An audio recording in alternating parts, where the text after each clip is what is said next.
back to RMUColonials.com. A big weekend coming up for the Colonials men's hockey team as they return to the ice against Air Force this weekend at 84 Lumber Arena. I'm Matt Guyka and joined by head coach Derek Schooley. And coach, it's a cause that's very close to your program's heart coming up this weekend, which you will try to bring attention to for the third consecutive year. Men's Cancer Awareness Weekend, and of course inspired by Chris Kushneriuk, the former Colonials captain, who we are happy to report cancer-free and still playing professional hockey. But so you're taking it to more of a local focus this time around. Tell us more about that. Yeah, this was an idea we came up with 2 years ago when Chris was diagnosed with cancer and had a lot of medical bills. At first, Chris didn't want anything to do with fundraising until he realized that he had to come up with a lot of money for some treatment in the United States, and we were glad to help. We were glad to continue doing it last year to get Chris back on his feet and ready to play professional hockey. He skated with us the whole first half of the year, was here a while, and you know, it's like you said, very near and dear to our heart. But this year we wanted to focus on the local area. We've done a lot with the community and heard through the Moon School Districts that one of their teacher's husband was diagnosed with prostate cancer, and they were doing some grassroots fundraising, and we wanted to help and get involved. And what better way to help a teacher's family with some whatever we can provide as far as financial, whether it's support, whether it's anything that we need to do. But we really needed to keep that in the local area, and really fortunate to do that. A whole bunch of initiatives going on this weekend. Remember, you can check RMUColonials.com for more details, but the guys will be signing autographs after Friday's game. Team pictures available there for a donation. Also, a jersey will be auctioned off, and we'll have skate with the Colonials, and you can catch up with all your favorite players after Saturday's game too.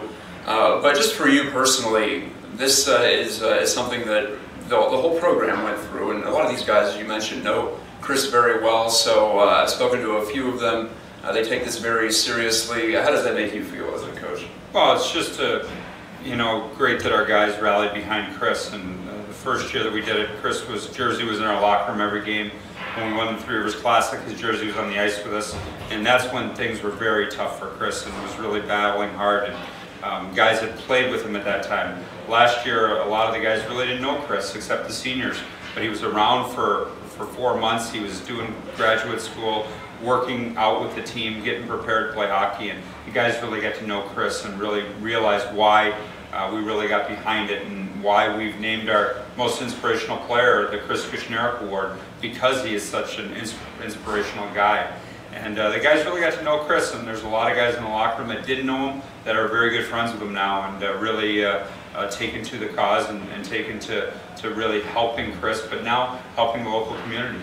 Men's Cancer Awareness Weekend, inspired by Chris Kushneriuk, but now carrying over to, as Coach mentioned, local man in need. So we ask you to come on out and support the cause this weekend. And speaking of that, Air Force comes in. Of course, you have a couple of games, and you get back into action after the off week. You face your old boss in Frank Steratore, the head coach of Air Force for a long, long time.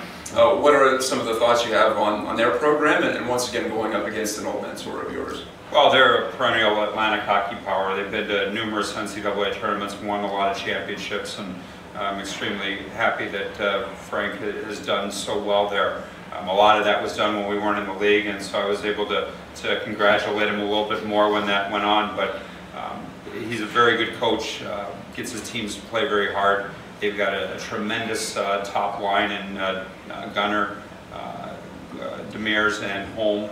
And they do a lot of things well. They've got a good goaltender that's a sophomore, Chris Trull. On defense, Dan Weisenhofer is a solid stay-at-home guy. And they just play with a lot of passion. And they've struggled a little bit this year, but I know that this Air Force team is a very good hockey team. They were picked high in the league, and they will turn things around. So we have to be ready for their best. And us coming off an off week, we got to be ready to bring our A game right off the bat, because this is a desperate hockey team that's really has the ability to play extremely well. They took North Dakota, who's I think third in the nation right now, to overtime and nearly stole that game. So this is a good hockey team. We got to be ready to play.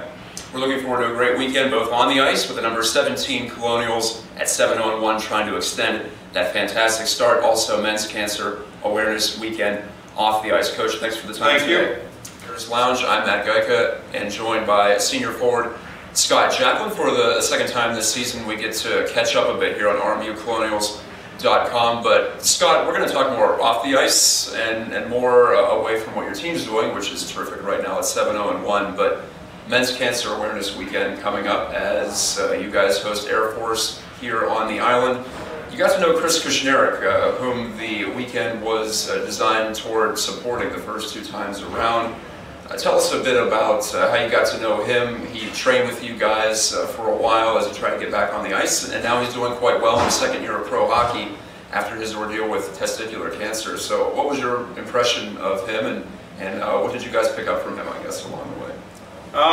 Just in my first couple of years, I didn't know him personally, but lots of the older guys did, and they just talked about his character and how hard he worked, and how we shouldn't take everything for granted, and that we should enjoy playing hockey for the fun of it, not just as a business. And then last year we kind of got to know him pretty well because he trained with us. And yeah, he's just a really great guy, great to be around. He's always upbeat. He's never mad about anything. He always gives you a positive reinforcement, and it was great to have him around the team. As far as this weekend coming up, he did lots of promotional stuff for us too last year, which I think helped. He got lots more students involved and coming to the games and stuff, so that was nice to see as well. Yeah, there was a lot of you guys wearing the blue wristbands, RMU Hockey Crushes Cancer. This time around, you're supporting a local Moon Township resident, actually, Mike Tolliver, who's going through his own battle with prostate cancer. So it fits in with the Men's Cancer Awareness theme. How important is it for you guys to continue to keep pushing that cause?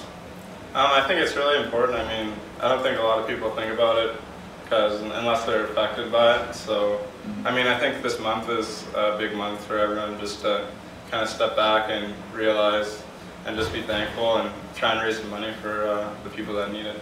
And secondarily, of course, you do have the hockey games to play. What have you liked about the opening 8 games for your Colonials so far this season? I think we've been locking it down defensively, and then our skill's been taken over in the offensive zone. So I think if we keep that up and keep our work ethic as high as it's been, I think we'll continue to have success. Great. Well, thanks for the time today, Scott. You can see Scott Jacklin and the Colonials this weekend at 84 Lumber Arena, Men's Cancer Awareness Weekend. For more info, once again, check out the website rmucolonials.com.